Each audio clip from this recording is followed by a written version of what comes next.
Hello guys, ಎಲ್ರಿಗೂ ನಮಸ್ಕಾರ. ನಾನು ನಿಮ್ಮೆಲ್ರಿಗೂ ಹೊಸ ಪರಿಚಯ ಅಂತ ಹೇಳ್ತಾ ಬರ್ತಾ ಇದ್ದೀನಿ. ವಿಷಯ ಏನಂದರೆ, ಬನ್ನಿ ಹೇಳ್ತೀನಿ.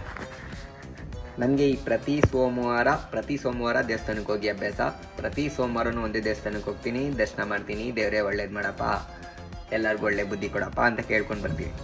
ಈ ಕೆಲವೊಂದು ದಿನ ಕೆಲವೊಂದು ಸಂದರ್ಭದಲ್ಲಿ ಬೇರೆ ದೇವಸ್ಥಾನಕ್ಕೆ ಹೋಗಬೇಕಾಗುತ್ತೆ. ಬೇರೆ ದೇವಸ್ಥಾನಕ್ಕೆ ಹೋಗಿದ್ದ ದಿನ ಆಗಿದ್ದ ಘಟನೆ ಯಾವ ಥರ ಘಟನೆ ಅಂದರೆ, ಈ ಚಪ್ಪಲಿ ಬಿಡೋ ಜಾಗದಲ್ಲಿ ನೀವು ನೋಡಿರ್ತೀರ, ನಿಮ್ಮ ಚಪ್ಪಲಿಗಳಿಗೆ ನೀವೇ ಜವಾಬ್ದಾರರು ಅಂತ. ಓಕೆ, ನಾನು ನೋಡಿದೆ, ಒಂದೊಳ್ಳೆ ಕಡೆ ಚಪ್ಪಲಿ ಬಿಟ್ಟೆ, ದೇವಸ್ಥಾನ ಒಳಗಡೆ ಹೋದೆ. ನನಗೆ ಯಾವ ಥರ ಕನ್ಫ್ಯೂಷನ್ ಬದುಕ್ತಾ ಇದ್ದೀನಿ ಅಂದರೆ, ನನ್ನ ಲೈಫೇ ಕನ್ಫ್ಯೂಷನ್.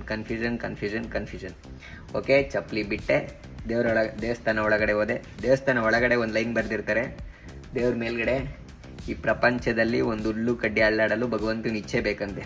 ಮತ್ತು ನನ್ನ ಚಪ್ಪಲಿಗೆ ಯಾರೋಣೆ? ಇದೇ ಕನ್ಫ್ಯೂಷನಲ್ಲಿ ಈಚೆ ಬಂದೆ. ನಕ್ಕನ್ನು ನೋಡ್ರೆ ನನ್ನ ಚಪ್ಪಲಿನೇ ಇಲ್ಲ. Good night.